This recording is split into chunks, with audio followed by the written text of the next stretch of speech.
Bismillahirrahmanirrahim. Assalamualaikum warahmatullahi wabarakatuh.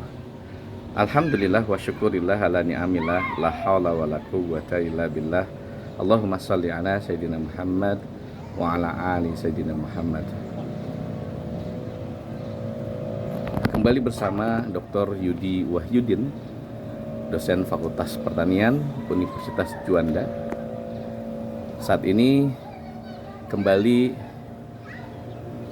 berada di Labuan Bajo untuk kali ketiga dalam rangka melaksanakan penelitian terkait dengan kajian valuasi ekonomi sumber daya pesisir dan laut. Saat ini bermalam di Hotel La Prima yang terletak di pesisir pantai Labuan Bajo. Saat ini juga saya ingin menyampaikan terkait dengan bagaimana Labuan Bajo, tepatnya di Kabupaten Manggarai Barat ini, memperoleh kenikmatan untuk mendapatkan jasa wisata, dalam hal ini jasa wisata bahari, yang merupakan bagian yang tidak terpisahkan dari ekonomi kelautan, yang merupakan salah satu endorsement atau sumber penghela pembangunan nasional dan juga perekonomian nasional. Nampak bahwa ekonomi kelautan dapat ditunjukkan di sekitar perairan ini, sekitar wilayah pesisir dan laut ini. Kita akan coba kaji sedikit. Pertama, terkait dengan bagaimana pariwisata bahari mengendorse munculnya bangunan-bangunan pantai yang menjulang dan dijadikan sebagai tempat akomodasi bagi para pengunjung atau wisatawan, yang lebih banyak wisatawannya ini berasal dari mancanegara. Dan tentu saja keberadaan hotel-hotel ini memberikan dampak perekonomian yang luar biasa. Kalau berbicara terkait dengan dampak atau kajian dampak ekonomi ini, kita mengenal bagaimana direct impact dari sebuah aktivitas itu bisa dikaji. Lalu kemudian ada direct impact ini berupa misalnya tiket, ya, terkait dengan maksudnya masuk ke suatu wilayah begitu, termasuk memasuki wilayah yang dinamakan akomodasi ini begitu. Nah, di sisi lain sedikit saya mengambil ini mulai ada sunset gitu ya, terlihat sangat indah. Nah, lalu kita juga dapat berbicara terkait dengan indirect economic impact yang bisa kita kaji. Bagaimana kemudian bangunan ini bertumbuh kembang, itu memerlukan bahan-bahan bangunan yang bisa didatangkan baik dari lokal maupun dari luar. Nah, tentu saja konteks ini memberikan dampak besar bagi munculnya ekonomi nasional begitu. Minimal ada pajak pertambahan nilai dan sebagainya. Nah, di sisi lain tentu saja transportasi dan sebagainya yang pengangkutan untuk bahan bangunan. Nah, selain itu tentu saja kita bicara terkait dengan industri demand misalnya, bagaimana kemudian para pekerja yang ada di sekitar koridor akomodasi ini, dia akan bisa mendapatkan pendapatan yang layak, yang kemudian dia belanjakan untuk memenuhi kebutuhan hidupnya, baik untuk individu maupun untuk keluarga.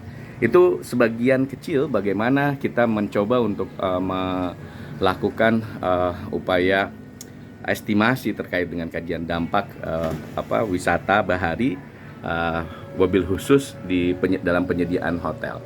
Nah, di sisi lain selain penyediaan hotel ini, tentu saja karena basis atraksi wisata di wilayah Labuan Bajo ini adalah sumber daya alam dan lingkungan, maka kehadiran transportasi, yaitu transportasi laut dalam hal ini, menjadi bagian yang sangat tidak bisa dipisahkan dari perkembangan wilayah pesisir dan laut, khususnya dalam konteks ekonomi kelautan.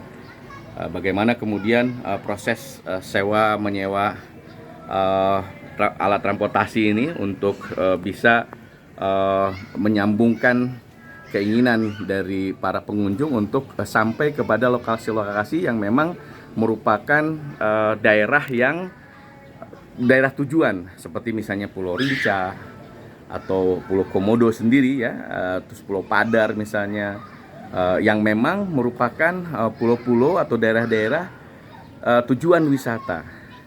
Ya, tentu saja untuk sampai ke wilayah tersebut memerlukan alat bantu transportasi ya. Dalam hal ini transportasinya bisa didesain yang dari hal yang misalnya tradisional seperti yang dapat dilihat di sini begitu ya, yang disediakan oleh masyarakat, bisa juga yang memang kapasitas besar seperti layar-layar seperti ini ya, dinamakan LOB itu, yang notabene misalnya untuk meminjam itu saja perharinya bisa sampai 16 juta.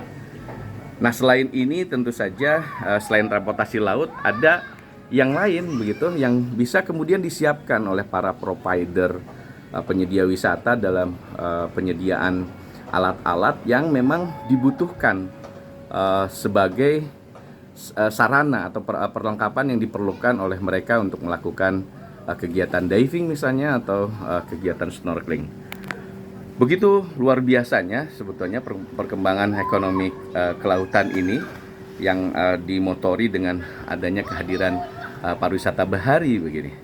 Nah, selain itu tentu saja kita juga akan mengupas, akan sangat luar biasa kebutuhan yang harus disediakan oleh lokal begitu. Bagaimana para pengunjung ini biasanya menginginkan makanan yang memang berasal dari lokal, terutama dalam konteks keterhubungan dengan ekonomi kelautan ini adalah ekonomi perikanan tentu saja. Kebanyakan dari para pengunjung menginginkan makanan yang primer ya, yang memang berasal dari wilayah tersebut, sehingga dapat dirasakan kenikmatan ikan-ikan yang segar begitu. Nah, kehadiran ikan ini tentu saja diperlukan upaya penangkapan ya oleh masyarakat terutama. Lalu selain penangkapan ini juga bisa ditumbuh kembangkan industri ya, industri pengolahan dan sebagainya, yang memang kemudian bisa di-endorse menjadi oleh-oleh nantinya, terutama untuk pengolahan hasil perikanan misalnya, atau juga industri kelautan dalam konteks penyediaan kapal, baik itu untuk kapal nelayan maupun untuk kapal yang digunakan sebagai alat transportasi perhubungan laut seperti itu ya, yang disediakan untuk memfasilitasi masyarakat pengunjung untuk bisa berwisata dengan nyaman.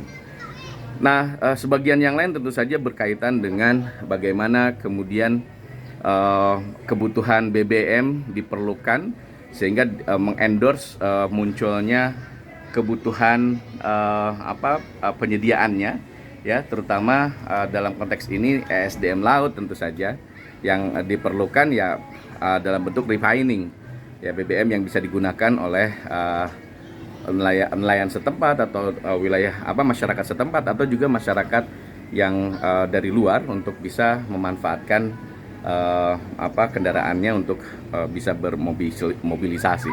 Nah, selain yang lain tentu saja terkait dengan kehadiran bangunan kelautan, ada juga yang terkait dengan jasa kelautan. Nah, segenap komponen ini sebetulnya kalau dielaborasi dengan baik, maka akan